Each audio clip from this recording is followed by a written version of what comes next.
Magandang gabi po. Ito ang balitaang tahanan ng katotohanan. Ako si Mike Enrique. Hatid namin ay serbisyong totoo. Ako po si Vicky Morales. Action star Sunny Parsons nakapatay ng dalawang magnanakaw na nanloob sa bahay nila.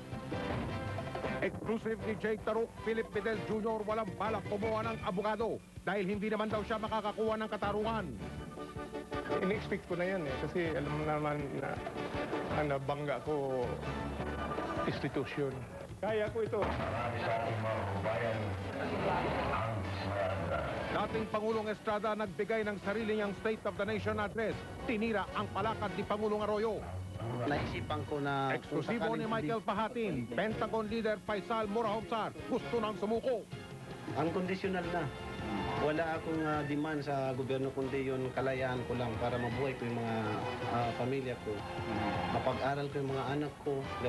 At abangan ang masayang paligsahan ng Bilbiling Mandaluyong.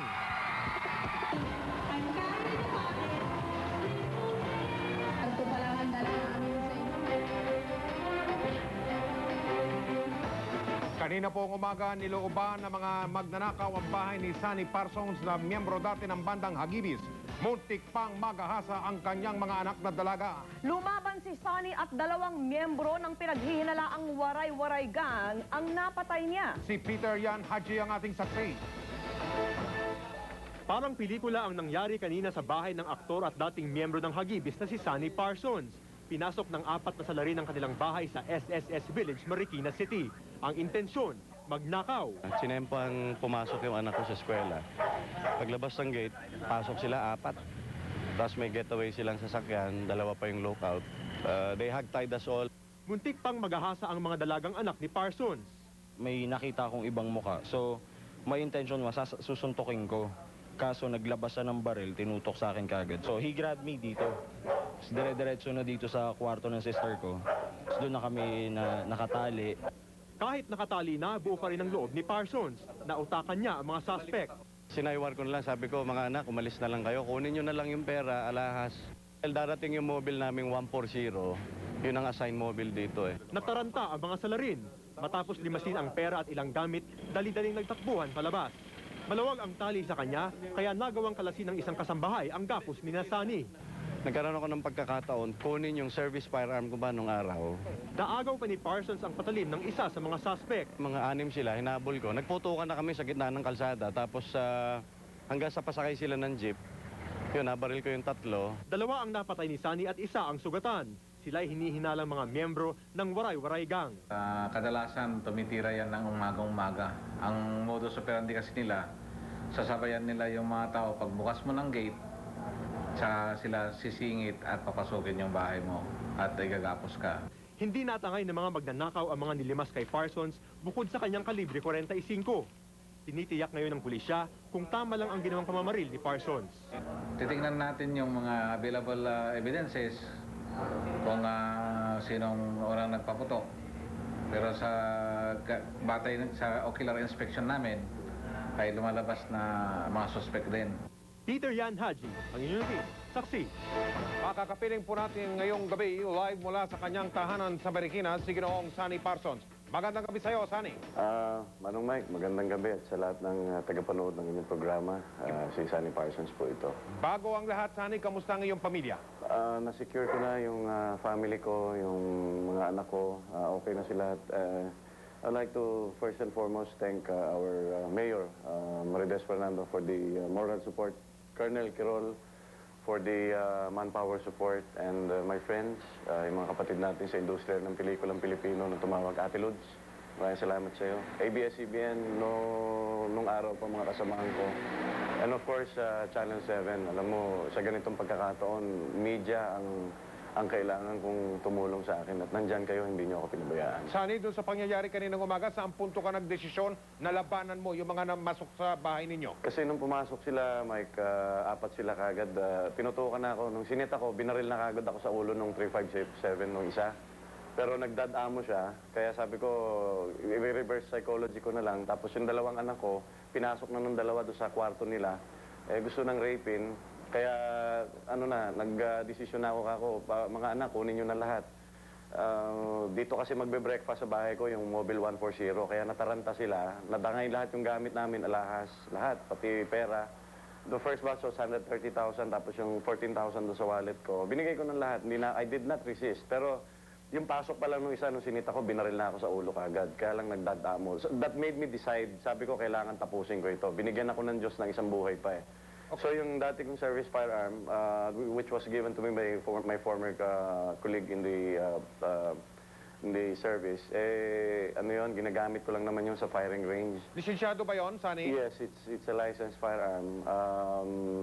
Tapos yung aking 357 na may lisensya rin. Okay, Sunny, tumakbo yung mga suspect palayo ng bahay ninyo. Hinabol mo pa rin? Hinabol ko na kasi mga 20-25 meters lang naman ang diferensya. Nung hinahabol ko na, pinutukan na kagad ako nung dalawa. Kaya I had no choice but to return fire and neutralize these people. Dalawa kagad yun ang dali ko doon sa kalsada. Sunny, ano naisip mo at kahit patakbo na sila papalayo, hinabol mo pa rin sila? Kailangan- Imbis na manatili ka ron sa bahay kasama ang pamilya mo? Justice will not be served kung mananahimik ako sa bahay namin. Hindi ko matutulungan ng pulisya, hindi ko matutulungan ng sambayan ng Pilipino, ang sambayan, mga kababayan ko sa Marikina. So I took the risk. Kako, kung mamamatay ako, it's for the service dito po sa bayan ng Marikina. Para sa pamilya ko, number one. Sunny, okay, I'm sorry. Nakikita namin na may saklay ka dyan. Bakit may saklay ka? Ano nangyari sa'yo? Dinuro po nila yung kanang hinlalaki ko para hindi ako makahabol. Pero instinctively, nahabol ko pa rin sila. Nung una, paalang yung binaril ko eh. Pero when I saw them, yung volume of fire, sabay-sabay ni apat, nag-cover na ako doon sa poste, kaya nag-headshot na ako, na binaril ko na sa ulo. Tapos yung isa, nung nabusan na ako ng bala, nagpambuno na kami, Mike, nagpaluan na kami ng baril. Nabitawan ko yung 45 ko, yung 38 niya naagaw ko. Yung left side niya, meron palang siyang Rambo knife. Sinaksak ako, naagaw ko yun yung nagamit ko, kaya nagilitan ko sa leeg, which Sunny, resulted to his death. ano nararamdaman mo at nakapatay ka ng dalawang magnanakaw? Wala akong pagsisisi. Hindi ako nagsisisi sa ginawa ko, and I believe I have done justice to myself and to my family, na kung hindi ko ginawa yun, gagawa at gagawa pa. Papatay pa po sila ng tao na wala, para lang po silang pumapatay ng manok, kasi nung binaril ako sa ulo, parang baliwala doon sa mga dilat po yung mata nila eh. Okay, Sunny, maraming salamat at magpagaling ka na lang. Ingat. Maraming salamat din po, Kuya Mike, at sa inyo po lahat. Mabuhay po ang inyong programang Saksi, Channel 7. Salamat po muli.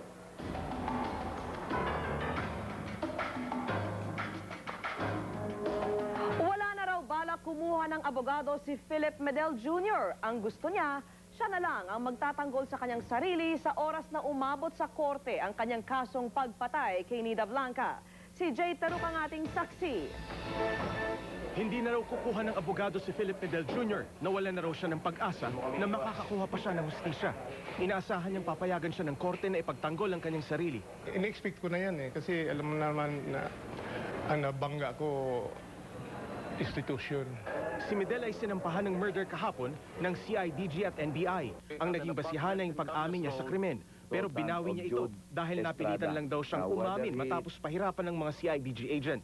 Inasahan na raw niyang ididiin siya ng gobyerno dahil mga kilalang tao ang kanyang binangga. Parang wala na. Railroaded na ako to disaster. Nakisuyo naman si RV, ang asawa ni Medel, na ipadala ang ilang mga kagamitan mula pa sa Cebu. Maging ang panganay na anak ni Philip na si Maymay ay dismayado sa kasong isinampa laban sa kanyang ama. Kung mamamatay tao ang daddy ko, Diyos ko, talagang napakayaman namin ngayon. Nagbigay naman ng mensahe ang mag-ama sa isa't isa. Hindi magbabago yung paniniwala namin na isa kang mabuting ama. Huwag kayong tumigil pag-aral. Pagpatuloy niyo. Kaya ko ito kahit ako, kontento na ako sa buhay ko, nakita ko kayo. Jay Taruk, ang inyong naging saksi. Ang pangunahing suspect sa pagpatay kay Nida Blanca, ang asawa niyang si Rod Strunk, ay nasa California sa Amerika. Siya ay minamanmanan na ng U.S. Federal Bureau of Investigation. Si Lay Alvis ang ating saksi. Mahigpit na minamanmanan ngayon ng Federal Bureau of Investigation ng Amerika si Rod Strunk, ang pangunahing suspect sa pagpatay sa asawa nitong si Nida Blanca. Hiniling ito ng National Bureau of Investigation sa FBI matapos may isampa ang murder complaint laban kay Strunk. With the eventual filing of this case yesterday, I called up the FBI Legal Attaché's office in Manila. Yan ang kanilang representative dito. At sinabi ko na kung pwedeng i-closely monitor na si Rod Strunk sa California. Sa ngayon daw ay nasa isang lugar malapit sa Los Angeles, California si Strunk. Wala pa ring trabaho. Pero nilinaw ng NBI na hindi isang fugitive si Strunk dahil wala pang naisampang kaso laban sa kanya. Pero pag naisampan ng kasong parricide sa korte, pwede nang maghain na extradition request para maibalik si Strunk dito. If indeed a warrant of arrest will be issued against Strunk, then and only then will the extradition process will commence. Pero ayon sa mga abogado ni Strunk, hindi basta-basta mapapabalik sa Pilipinas si Strunk. Naniniwala ang mga abogado ni Strunk na mahina ang kaso laban sa kanilang kliyente. Umaasa lang umano ang NBI sa mga binawing pahayag ni Philip Medel Jr. If the case against Mr. Strunk has to be prosecuted alone based on the affidavit of Mr. Medel, it has no leg to stand on. Hindi naman daw binanggit ni Medel sa kanyang naunang sworn statement sa PNP-CIDG ang tungkol sa payong na pinantusok sa katawan ng aktres. Kinestyon din ni Attorney Lazaro ang anggulo ng NBI at CIDG na ang mga ari-arian na aktres sa motibo sa pagpatay. Hindi naman daw pwedeng magmay-ari ng anumang property dito sa bansa si Strunk dahil siya ay American citizen. Kinumpirma naman ng FBI na nagkaroon si Strunk ng mga kasong drug possession, swindling at pagmamaneho ng lasing sa Amerika noong 1970s. Ako si Lay Alves, ang inyong naging saksi. Peke ang lisensya ng 3 security guard na kinasuhan ng obstruction of justice kaugnay sa pagpatay kay Nida Blanca. Ayon sa PNP Security Agencies and Guards Division Supervision, hindi sumailalim sa pagsasanay sina Roberto Cañete, Ricky Alvarez at Jolito Molines ng Northern Isabela Security Agency. Hindi rin daw sila nag-apply ng lisensya. Ang 3 ay sinapahan na ng gross negligence of duty, isang kasong administratibo. The security guards did not have any or possessed fake licenses, and they don't have any regular license to exercise the profession. Samantala sa panayam ng GMA News kay Alvarez, nilinaw niya na hindi siya nagtatago. Alam daw ng NBI at CIDG kung nasaan siya. Bagamat nagulat daw siya na dawit siya sa kaso, handa naman daw si Alvarez na harapin ito. Si Alvarez ay kasalukuyang nakatira sa Barangay Santo Niño sa Taguig. Dating Pangulong Estrada nagbigay ng sarili niyang State of the Nation address at tinira ang pamamalakad ni Pangulong Arroyo. Kay Torres, ayaw ipa sa pelikula ang buhay ng nanay niya. Ito ang sama-sama nating pagiging saksi.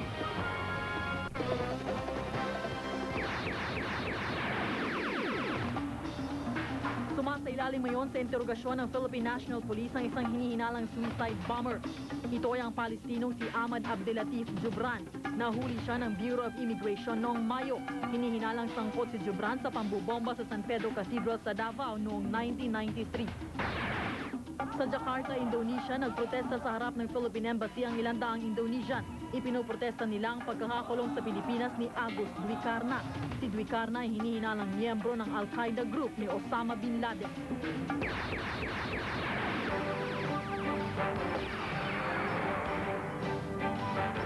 Apat na araw bago ang State of the Nation address ni Pangulong Arroyo, nagbigay ng kanyang sariling sona si dating Pangulong Joseph Estrada. Binatikos niya ang pamamalakad ni Pangulong Arroyo. Si Ivan Mayrina ang ating saksi. Ilang metro mula sa makasaysayang EDSA Shrine sa Ortigas Avenue nagtipon kanina mga pro-ERAP. Ang kanilang destinasyon, ang Club Filipino sa Green Hills, San Juan. Makikinig sila sa tinaguriang State of the Nation address ng kanilang kinikilalang Pangulo. Sa loob ng Club Filipino, nakatutok ang spotlight sa podium na may sagisag ng Republika ng Pilipinas. Naroon ang mga taga-suporta ni dating Pangulong Estrada at kanyang mga kaalyado. Pangulo ng Republika ng Pilipinas, His Excellency Joseph Ejercito Estrada. Umalingaw-ngaw ang tinig ni Estrada. Narinig ang kanyang bersyon ng anyay tunay na kalagayan ng bansa. Marami sa ating mga kababayan ang dismayado na.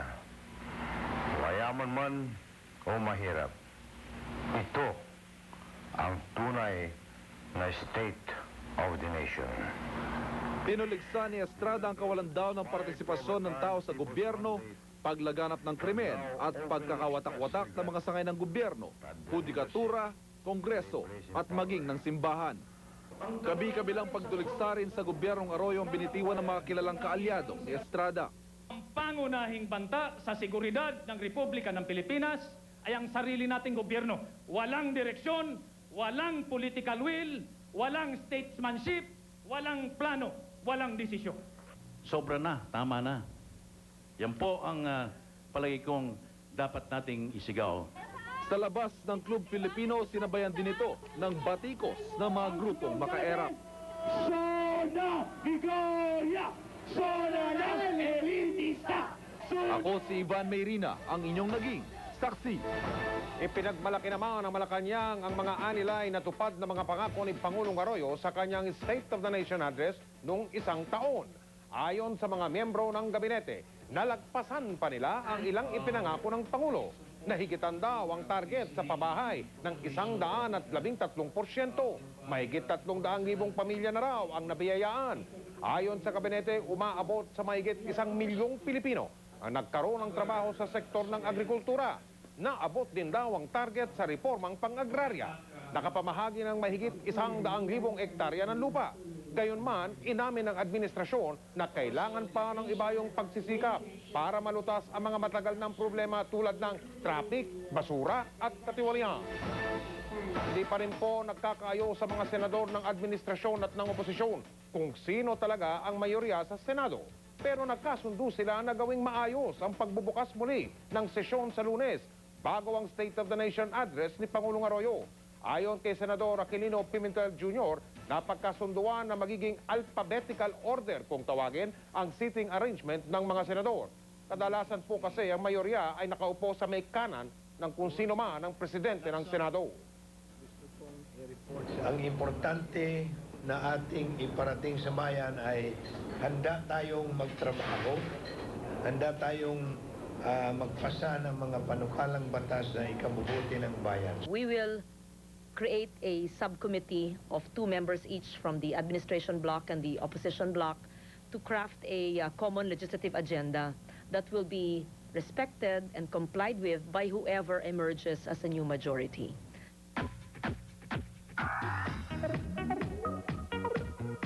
Pinag-iisipan na ni Carlo J. Caparas at Donna Villa na isa pelikula ang buhay ni Nida Blanca. Ang pwede raw gumanap bilang Nida si Vilma Santos o si Dina Bonnevie.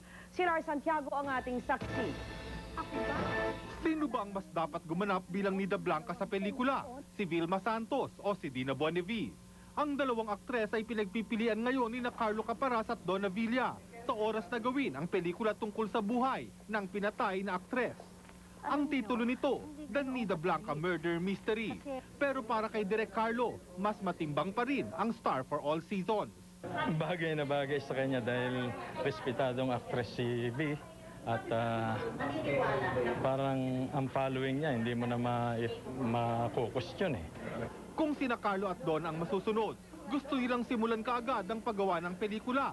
Kaya lang, baka magkaproblema sa legal na aspeto. Gusto ni Carlo at Donna na gawing highlight ng pelikula ang pagpaslang sa aktres. Maselan to eh. Very delicate, di ba? Hindi ka pwedeng pasok lang ng pasok.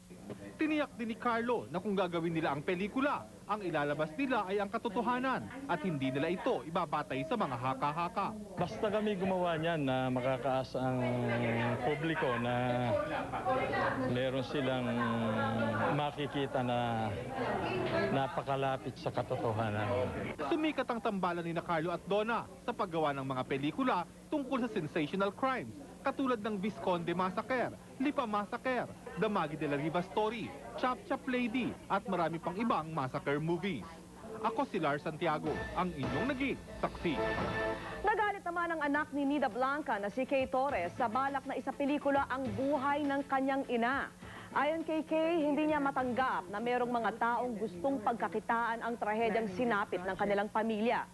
Hindi raw siya magdadalawang isip na kasuhan si Carlo J. Caparas o sino mang gagawa ng pelikula tungkol sa buhay ni Nida Blanca.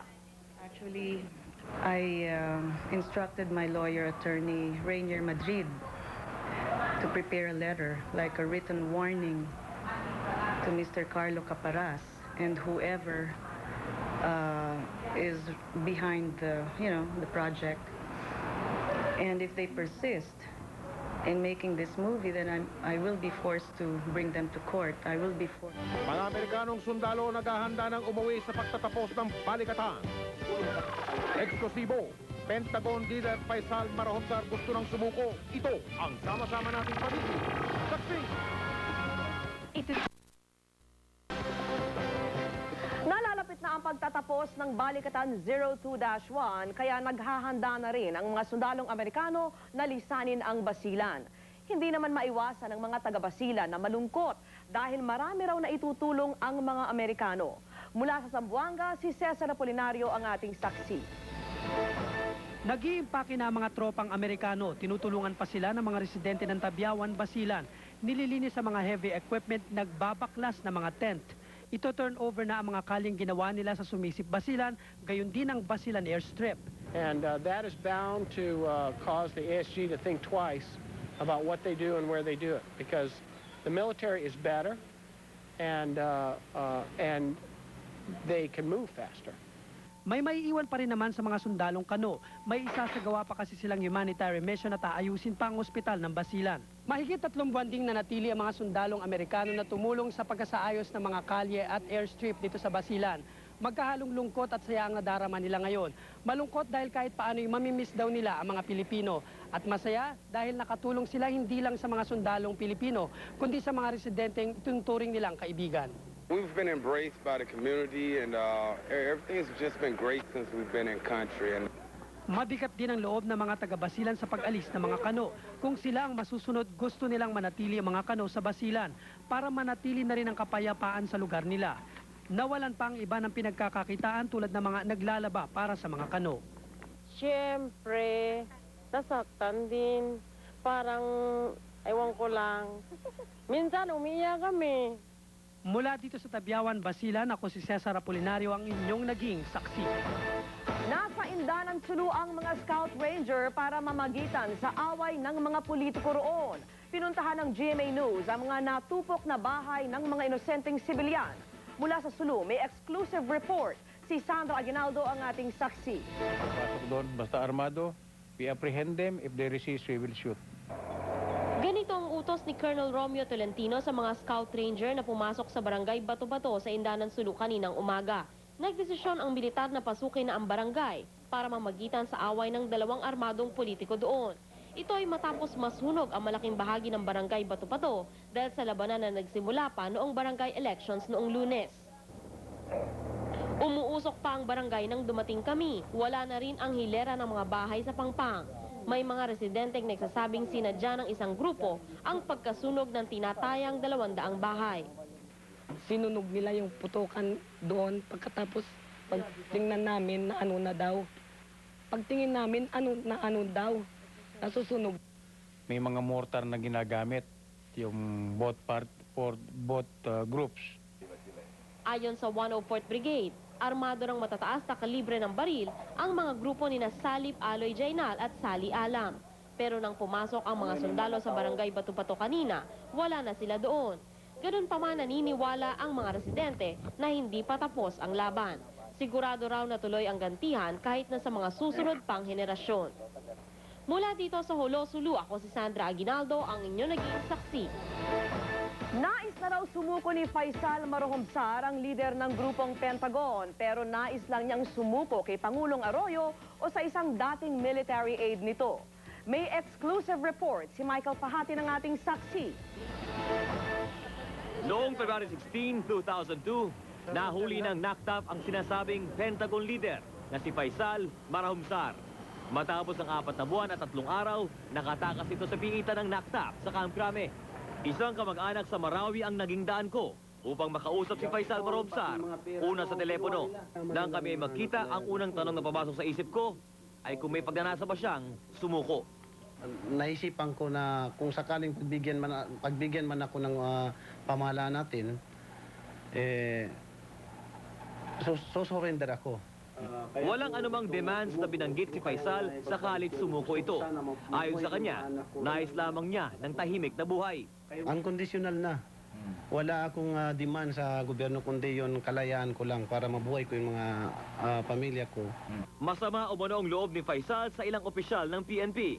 kung saan nagkaroon umano sila ng usapan na siya'y makikipagtulungan upang sumpuin ang problema ng kidnapping sa bansa. Ngunit sa huli, ayon kay Faisal, siya pa ang binaligtad. Pinapatong-patungan nila itong mga kaso na hindi ko man nagawa. Kaya naisipan kong tumakas. Nilinaw din ni Faisal na siya'y nakatakas at di pinatakas sa NACTAP. Kung desidido umano ang Pangulong Arroyo na sumpuin ang kidnapping sa loob ng isang taon, susuko umano si Faisal upang tumulong. Ngunit wala na umano siyang tiwala sa PNP.